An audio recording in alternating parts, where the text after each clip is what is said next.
അപ്പോ ചടങ്ങ് തുടങ്ങില്ലച്ചാ? ചിരിക്കരുതേ. കുറച്ചു നാളായില്ലേ ഒന്ന് ദേഹം അനങ്ങിയിട്ട്. ഇടയ്ക്കിടയ്ക്കൊന്ന് അറിഞ്ഞ് ചുവട് വെച്ചില്ലെങ്കിൽ ഈ ഫീൽഡിൽ പിടിച്ചു നിൽക്കാൻ പറ്റില്ല. ഓക്കെ.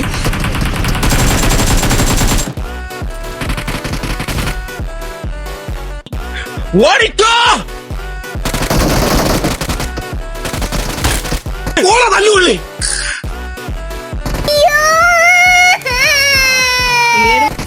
ഞാൻ എന്റെ കാലുകൾ നിവർത്തുന്നു. നമസ്കാരം. പലരും കാലിൽ വീണ് തൊട്ട് തൊഴും, ഞാൻ തടയില്ല. ഈശ്വര, ഇവിടെ ആരില്ലല്ലോ ഇതൊന്ന് പറഞ്ഞു ചിരിക്കാനായിട്ട്.